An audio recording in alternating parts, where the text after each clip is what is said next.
Next up, we have Beloit College's very own, the tall, the blonde, the handsome, the well-rounded, the baseball-playing, the Voodoo Barbie, which you guys should go to at 10 p.m. if you guys have time after this. But anyway, it's Sean Little.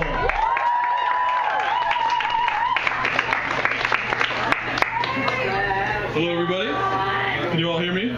Yeah. Can you all see me? Yeah. Happy birthday, Sean! Thank you, thank you. Today is in fact my birthday. What John neglected to mention was that the name of my dick talk is Diabetic the Diabetic Dick. Last year when I said that, everyone was like, "Oh, you didn't even get to the sad part yet." All right, so I guess I'll start. I've known my dick for quite a while. I think up until about age 12, I'd say we were acquaintances. But around 12, that's when I really got to know my dick a little more personally. Started, I don't know, popping up at parties it wasn't invited to, showing itself off to my friends and stuff. I can specifically remember once in like 6th grade math where I'm like struggling in my seat to hide it, and my friend's looking over like. Alright, but that's also when the jokes started rolling in about my last name. So Sean Little, oh, you must have a tiny dick, a little dick. Like that's true about anyone else's last name. Tarek Rose must have a flowery, thorny, red dick. No. So I told people the only person who's allowed to judge the size of my wiener is myself, because I've seen it more than any of you. And I can tell you that it's a perfectly slightly a little bit less than below average penis.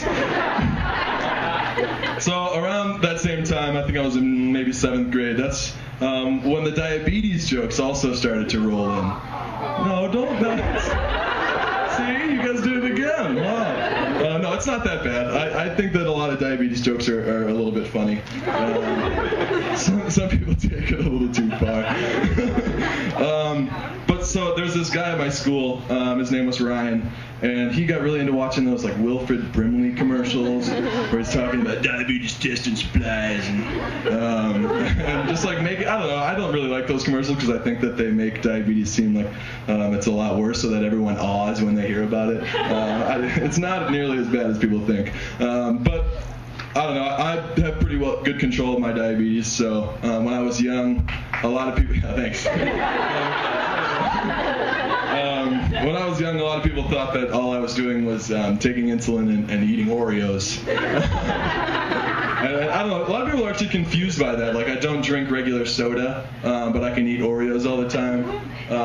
And that's just because when you're a diabetic, so you're, I don't know, most of you are intelligent people, but I'll explain it a little bit. When you're diabetic, your pancreas doesn't secrete insulin anymore.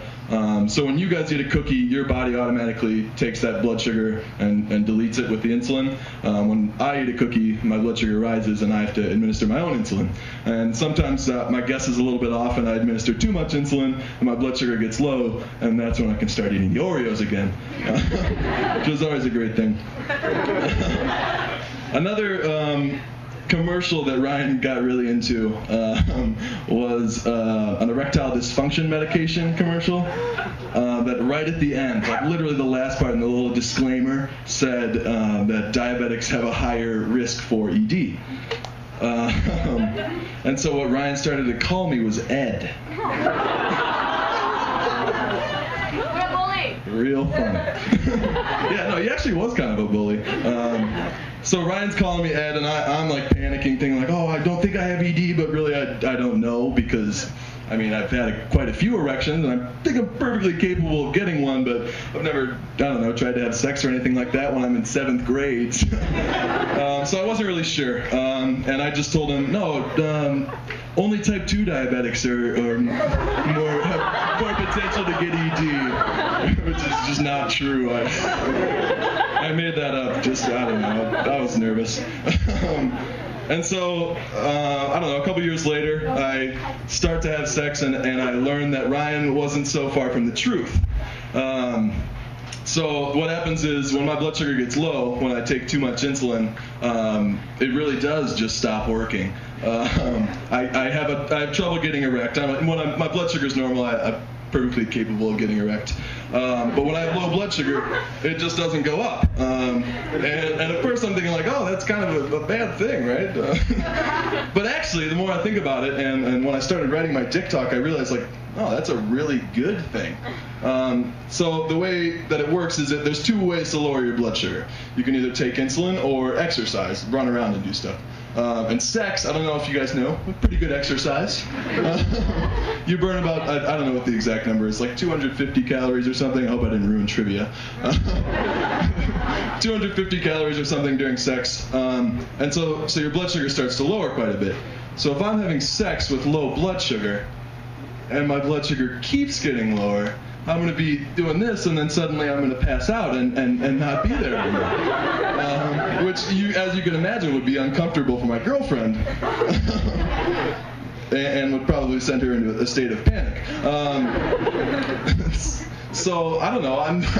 I think that my dick does a great job. I appreciate the fact that it doesn't go up when my blood sugar is low. I start to get really sweaty, and I kind of start to know what's happening. And my dick has been saving my life now for a really long time.